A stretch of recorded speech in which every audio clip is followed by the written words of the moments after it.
Pelatih Manchester United, Ruben Amorim, mengonfirmasi bahwa Matthijs de Ligt harus menepi dari skuad Manchester United karena mengalami cedera pada bagian punggungnya.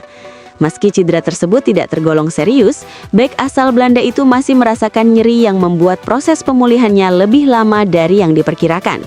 De Ligt bahkan sempat menyelesaikan pertandingan melawan Crystal Palace, namun rasa sakit di punggungnya membuat tim pelatih memilih menunda comeback-nya demi keselamatan dan performa jangka panjang. Kehadirannya sangat vital bagi lini pertahanan MU, di mana ia menjadi salah satu pemain kunci berkat konsistensi dan kualitas permainannya pada musim 2025-2026 ini. Pakar transfer Eropa, Fabrizio Romano, mengungkapkan bahwa peluang Joshua Zirkzee meninggalkan Manchester United pada bursa transfer musim dingin tergolong kecil. Meski striker timnas Belanda itu dikabarkan tidak bahagia karena minim menit bermain setelah kalah bersaing dengan rekrutan baru, Benjamin Sesko, MU belum memberikan restu atas minat AS Roma. Setan Merah memilih mempertahankan Zirkzee karena stok striker mereka saat ini terbatas dan klub juga tidak berencana mendatangkan penyerang baru, sehingga keberadaannya masih dianggap penting sebagai pelapis di lini depan. Pedri tampil gemilang sebagai pengendali lini tengah Barcelona saat menaklukkan Osasuna 2-0 pada Jornada ke-17 La Liga. Gelandang asal Spanyol itu menunjukkan kualitas dan etos kerja tinggi dengan mencatat assist untuk gol pertama Rafinha melalui pergerakan cerdas dari tengah lapangan sebelum melepas umpan akurat. Sepanjang pertandingan, Pedri mendominasi permainan dengan 84 operan akurat berakurasi 90% serta 4 umpan jauh tepat sasaran. Catatan tersebut membuatnya kini mengoleksi 4 assist dalam 3 laga beruntun, pencapaian yang mendapat pujian tinggi dari pelatih Hansi Flick yang menyebut Pedri sebagai pemain kelas atas dan fenomenal. Jurgen Klopp dikabarkan belum tertarik kembali ke dunia kepelatihan, meski namanya sempat dikaitkan dengan Real Madrid di tengah meningkatnya tekanan terhadap Xabi Alonso usai kekalahan Los Blancos dari Manchester City. CEO Red Bull, Oliver Mintzlaff, menegaskan bahwa Klopp saat ini fokus pada perannya sebagai Head of Global Football Red Bull dan tidak ingin kembali melatih, meski kemungkinan itu tetap ada di masa depan. Klopp sebelumnya juga mengaku tidak merindukan tantangan harian sebagai pelatih, walaupun kemampuan manajemen dan pengalaman mengatur pemain bintang seperti Vinicius Junior dan Kylian Mbappe tetap membuatnya menjadi kandidat yang menarik jika suatu saat memutuskan kembali ke pinggir lapangan. Real Madrid dikabarkan tengah serius memburu Jeremy Jacquet, bek 20 tahun dari Rennes yang disebut-sebut sebagai salah satu talenta muda paling menjanjikan di Eropa. Nama Jacquet kini menjadi prioritas utama dalam laporan tim rekrutmen Los Blancos sejalan dengan strategi klub beberapa tahun terakhir untuk mengamankan pemain muda berbakat sebelum harga dan pamornya melonjak. Saat ini, Real Madrid memantau perkembangan Jacquet secara intens sambil menyiapkan langkah konkret yang tepat di bursa transfer mendatang untuk memastikan pemain tersebut bisa menjadi bagian dari proyek jangka panjang klub. Manchester United dan Chelsea dikabarkan sama-sama tertarik merekrut Noah Sadiki, gelandang bertahan Sunderland yang musim ini sudah bermain 15 kali di Liga Inggris. Sadiki, 20 tahun, tampil konsisten dengan rata-rata 1,3 tackle, 1,2 intercept, 0,5 umpan kunci, dan 1,3 pelanggaran per pertandingan. Seperti yang sudah diketahui, MU memang tengah mencari gelandang baru sebagai pengganti Casemiro, dan alternatif jika target utama mereka, seperti Adam Wharton dan Carlos Baleba gagal didapat. Sadiki baru bergabung dengan Sunderland musim ini dari Union SG dengan biaya 15 juta pound sterling, dan Chelsea juga dikabarkan tertarik pada pemain asal Republik Demokratik Kongo ini. Gabriel Jesus akhirnya kembali bermain untuk Arsenal setelah hampir setahun absen.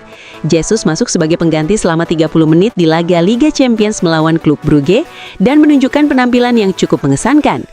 Menurut beberapa sumber, AC Milan dikabarkan tertarik meminjamnya pada jendela transfer Januari, meski gaji 16 juta euro per tahun menjadi kendala bagi raksasa Italia tersebut. Meski begitu, Jesus kemungkinan mempertimbangkan kepindahan demi mendapatkan lebih banyak waktu bermain, menjaga ritme pertandingan, dan mempersiapkan diri sebaik mungkin menjelang Piala Dunia 2026, sekaligus memastikan dirinya tetap menjadi pilihan utama di level internasional. Mohamed Salah akhirnya kembali tampil bersama Liverpool dalam kemenangan atas Brighton di Premier League setelah periode ketegangan yang sempat menyita perhatian. Ia memulai pertandingan dari bangku cadangan, menggantikan Joe Gomez yang cedera. Kehadiran Salah yang telah mencetak 250 gol untuk Liverpool langsung disambut hangat oleh publik Anfield lewat tepuk tangan dan chant Egyptian King. Momen tersebut terasa emosional karena setelah laga Salah bertepuk tangan ke 4 sisi stadion dan melambaikan tangan ke arah tribun utama tempat keluarganya berada. Pertandingan ini juga menjadi perpisahan sementara sebelum ia bertolak ke Kairo untuk memperkuat timnas Mesir di Piala Afrika 2025 selama sekitar 1 bulan. Para pemilik Juventus secara tegas menolak tawaran pembelian dari perusahaan mata uang kripto Tether senilai hampir USD 1,2 miliar untuk saham mayoritas keluarga Agnelli. Keputusan ini menegaskan bahwa klub Serie A yang telah 36 kali menjuarai Liga Italia akan tetap berada di bawah kendali keluarga Agnelli dan tidak akan berpindah tangan ke investor luar. John Elkann, CEO Exor, menyampaikan dalam pesan video yang diposting di situs resmi klub bahwa Juventus, sejarah dan nilai-nilai kami tidak untuk dijual, menekankan komitmen keluarga terhadap identitas, tradisi, dan warisan panjang klub, serta tekad mereka untuk menjaga filosofi dan nilai-nilai yang telah membentuk reputasi Juventus selama puluhan tahun. Pelatih Rossoneri, Massimiliano Allegri, menekankan pentingnya sikap mental positif bagi Christopher Nkunku agar performanya di AC Milan meningkat. Meski didatangkan dari Chelsea, Nkunku belum mencetak gol di Serie A dan baru menyumbang 1 assist dari 10 pertandingan. Namun, Allegri menilai penyerang asal Prancis itu memiliki kemampuan teknis yang sangat baik. Pelatih Milan tersebut menegaskan bahwa klub dan rekan setim percaya penuh pada Nkunku.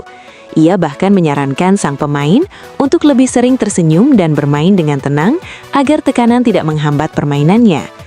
Allegri yakin dengan kepercayaan diri yang lebih baik, Nkunku akan menunjukkan potensi terbaiknya. Legenda timnas Belanda, Ruud Gullit, memberikan pembelaan terbuka kepada Jude Bellingham yang tengah mengalami penurunan performa di Real Madrid. Musim ini, dari 17 pertandingan, Bellingham baru mencetak 4 gol dan 3 assist. Meski demikian, Gullit menilai gelandang Inggris itu tetap merupakan pemain terbaik yang dimiliki Los Blancos saat ini. Ia menekankan bahwa Bellingham menjadi korban karena minimnya kontribusi tanpa bola dari lini depan, termasuk Kylian Mbappe, Vinicius Junior, dan Rodrigo, sehingga pemain lain harus bekerja lebih keras. Menurut Gullit, kritik terhadap Bellingham keliru karena tidak menyentuh akar masalah performa Madrid secara keseluruhan. Masa depan Robert Lewandowski di Barcelona masih belum pasti. Striker asal Polandia itu ingin tetap bertahan karena merasa nyaman secara pribadi maupun untuk keluarganya, serta telah menyesuaikan diri dengan kehidupan di kota Barcelona. Ia bahkan dikabarkan bersedia menerima pemotongan gaji demi membantu kondisi keuangan klub. Di sisi lain, manajemen Barcelona tengah mempertimbangkan regenerasi lini depan dan membidik beberapa penyerang baru berbakat seperti Erling Haaland, Dusan Vlahovic, dan Julian Alvarez. Situasi ini membuat posisi Lewandowski di skuad masa depan klub menjadi belum pasti, sehingga keputusan akhir akan sangat bergantung pada strategi jangka panjang Barcelona dalam membangun tim.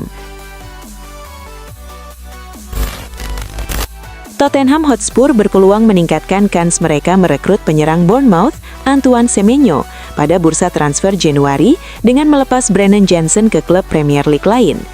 Tottenham menjadi salah satu dari 3 kandidat utama untuk mendapatkan Semenyo bersama Manchester United dan Liverpool. Penyerang asal Ghana berusia 25 tahun itu memiliki klausul rilis senilai 65 juta pound sterling, sehingga Bournemouth tidak bisa menghalangi kepindahannya jika ada klub yang bersedia menebusnya. Minat Crystal Palace terhadap Johnson sebagai pengganti Ismail Assar disebut dapat memperkuat posisi Tottenham dalam persaingan ketat merekrut Semenyo. Newcastle United fokus memperkuat lini tengah pada bursa transfer Januari dengan Javi Guerra sebagai target utama, menyusul kemungkinan kepergian Joe Willock ke Crystal Palace. Klub telah memantau Guerra sejak beberapa tahun terakhir dan beberapa kali mengirim pemandu bakat ke Mestalla untuk menilai performanya. Meski pemain 22 tahun itu baru menandatangani kontrak jangka panjang dengan Valencia, Newcastle tetap menunjukkan minat kuat, sementara Manchester United juga dikabarkan siap bersaing. Di sisi lain, Valencia disebut mungkin bersedia melepas Guerra dengan harga sekitar 20 juta euro. Arkadiusz Milik telah kembali berlatih bersama Juventus setelah hampir 2 tahun absen akibat cedera ligamen lutut yang dideritanya pada Juni 2024. Striker asal Polandia itu sebelumnya datang dari Olympique Marseille pada 2022 dengan status pinjaman, sebelum dibeli permanen oleh Juventus pada musim panas 2023 dengan harga 8 juta euro. Selama membela Juventus, Milik mencatat 75 penampilan, mencetak 17 gol dan memberikan 2 assist. Meski belum mampu mengikuti sesi latihan secara penuh, kembalinya Milik ke lapangan setelah 550 hari absen menjadi tanda positif bagi proses pemulihannya dan harapan akan kebugaran penuh di masa depan. Liverpool meraih kemenangan meyakinkan 2-0 atas Brighton pada pekan 16 Premier League 2025-2026 dengan Hugo Ekitike tampil sebagai bintang utama setelah mencetak kedua gol tim. Penyerang asal Prancis itu ditarik keluar pada babak kedua karena mengalami kram yang sempat menimbulkan kekhawatiran mengenai kondisi fisiknya. Namun, pelatih Liverpool Arne Slot menegaskan bahwa Ekitike tidak mengalami cedera serius dan kondisinya dalam keadaan baik. Slot memastikan sang pemain siap tampil pada laga tandang melawan Tottenham Hotspur pekan depan, sehingga Liverpool tetap dapat mengandalkan penyerang andalannya untuk menjaga konsistensi dan performa tim di tengah persaingan ketat Liga Inggris. Bayern Munich dikabarkan tertarik merekrut bek internasional Jerman Nico Schlotterbeck dari Borussia Dortmund pada bursa transfer musim panas 2026.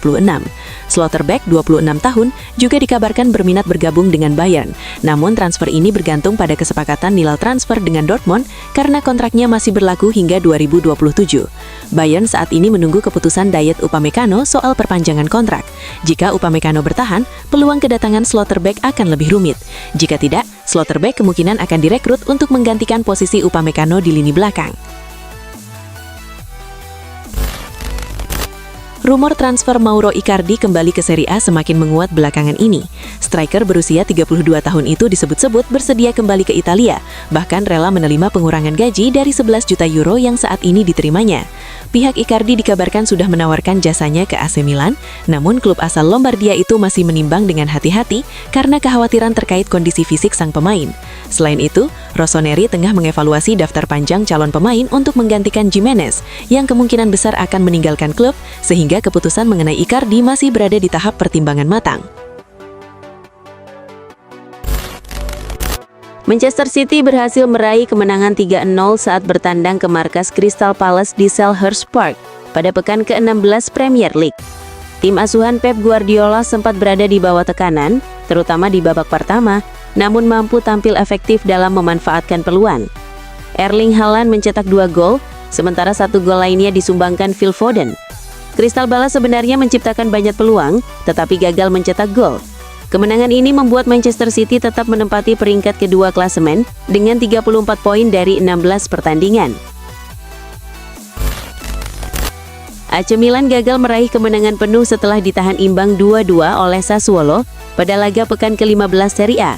Tim tamu lebih dulu mengejutkan lewat gol cepat Ismail Kone pada menit ke-13. Rossoneri kemudian bangkit dan membalikkan keadaan berkat 2 gol Davide Bartesaghi di menit ke-34 dan 47. Namun Sassuolo memastikan hasil seri setelah Armand Laurente mencetak gol penyeimbang pada menit ke-77. Tambahan 1 poin membuat Milan tetap memimpin klasemen dengan 32 poin dari 15 laga, sementara Sassuolo menempati posisi ke-9 dengan 21 poin. Inter Milan sukses merebut kembali puncak klasemen Serie A 2025-2026 setelah meraih kemenangan penting 2-1 atas Genoa di Stadio Luigi Ferraris. Di laga ini Inter langsung memimpin lewat gol kejutan bek tengah Jan Bisek pada menit ke-6, sebelum mengandalkan keunggulan menjelang babak pertama usai melalui aksi individu apik Lautaro Martinez. Memasuki babak kedua, Genoa sempat bangkit dan memperkecil ketertinggalan lewat gol Vitinha. Namun Inter tetap bermain tenang dan disiplin, menjaga ritme permainan hingga akhir laga untuk memastikan 3 poin krusial dalam perburuan gelar. Juventus berhasil meraih kemenangan tipis 1-0 saat bertandang ke markas Bologna di Stadion Renato Dall'Ara pada lanjutan Giornata ke-15 Serie A 2025-2026. Gol tunggal Juan Cabal, yang masuk sebagai pemain pengganti, memastikan 3 poin bagi Bianconeri sekaligus memperpanjang catatan buruk Bologna setiap menghadapi si Nyonya tua. Dengan tambahan poin ini, Juventus naik ke posisi kelima klasemen sementara Serie A, melewati Bologna yang harus menelan kekalahan kandang kedua beruntun setelah sebelumnya kalah 1-3 dari Cremonese. Real Madrid memutus tren negatif dengan kemenangan 2-1 atas Deportivo Alaves di Estadio Mendizorroza pada Liga Spanyol 2025-2026. Kylian Mbappe membuka skor setelah menerima umpan terabosan Jude Bellingham.